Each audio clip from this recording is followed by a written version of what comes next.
नमस्कार, रिभोल्युसन नेपालमा हार्दिक स्वागत छ। म दिप्सन छिनाल। गुल्मीको सत्यवती गाउँपालिका 8 भार्सेका 56 वर्षीय यमबहादुर थापा यति बेला व्यावसायिक रूपमा किवी खेती गरेर राम्रो आम्दानी गर्न थाल्नु भएको छ। परम्परागत रूपमा मकै र कोदो खेती मात्र खेती गरिँदै आएको उहाँले बारीमा किवीका बोट देख्न सकिन्छ। उहाँले किवी खेतीबाट मात्रै वार्षिक रु 6 लाखभन्दा बढी आम्दानी गर्दै आएको बताउनुभयो। सत्यवती गाउँपालिका 8मा वडा सदस्य समेत रहनुभएका थापाले विगत 11 वर्ष अघि व्यावसायिक रूपमा किवी खेती गर्न सुरु गर्नुभएको हो। उहाँले हाल 8 रोपनी जग्गामा Allison, Hayward, red, golden, Bruno र मोल्टी गरी 6वटा किवीका जात लगाउनु भएको छ। जलवायु र भौगोलिक संरचनाका हिसाबले भार्से किवी खेतीका लागि उपयुक्त ठाउँ मानिन्छ। उहाँले गत वर्ष किवी र बिरुवा गरी रु 6 लाख आम्दानी गर्नुभएको थियो। अहिले गत वर्षको तुलनामा अझै राम्रो हुने अपेक्षा गरिएको थापाले बताउनुभयो। किवीले खेती गरेको 3 वर्षबाटै उत्पादन दिन थालेपछि थापालाई किवी खेती गर्ने उत्प्रेरणा जागेको हो। उहाँको बारीमा एउटै बोटबाट 50 देखि 1 क्विन्टलसम्म किवी फल्ने गरेको छ। बारीमा अहिले 150वटा किवीका बोट छन्।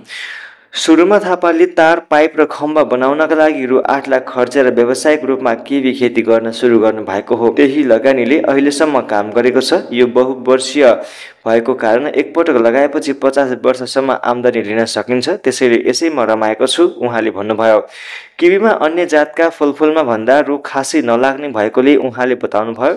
वर्षमा 2 पटक हाँगाहरू काटछाट गर्नुपर्छ।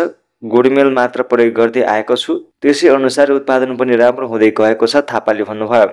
उत्पादित किवी बजारमा रु 200 देखि 300 सम्ममा बिक्री भइरहेको छ। भार्सेको किवी स्थानीय बजारदेखि पाल्पा र बुटुलसम्म पुग्ने गर्दछ। उहाँले किवीलाई प्रशोधन गरेर गत वर्षदेखि किवीको वाइन बनाउन सुरु गर्नु भएको छ। बजारमा किवीको वाइनको राम्रो माग भएको थापाले बताउनुभयो। किवी बिक्री गर्न बजारको खासै समस्या नभएको थापाको भनाइ छ। उहाँले 5 वर्षदेखि किवीको नर्सरी समेत गर्दै आउनु भएको छ। उहाँको नर्सरीमा यति बेला 8000 किवीका नयाँ बिरुवा छन्। एउटा बिरुवालाई रु 150 देखि 200 सम्म पर्ने गर्दछ। सत्यवती गाउँपालिकाले भार्से गाउँलाई किवीको पकेट क्षेत्र घोषणा गरी कृषकलाई उत्प्रेरित गर्दै आएको छ। कृषि खेती विस्तारका लागि पालिकाबाट प्राविधिक सहयोगदेखि आवश्यकता अनुसारको तालिम, टनेल, नर्सरी तथा बिरुवामा अनुदान उपलब्ध गराउँदै आएको सत्यवती गाउँपालिकाका अध्यक्ष टिकाराम पाण्डेले बताउनुभयो। किवीका अन्य जात मध्ये गोल्डेन र रेड किवी सबैभन्दा राम्रो मानिन्छ। यसको मूल्य अन्य जातको किवीको भन्दा रु 100 बढी पर्दछ। यसपटक गोल्डेन किवीले राम्रो मूल्य पाएको छ। भार्सेमा 5वटा किवी समूह रहेका छन्।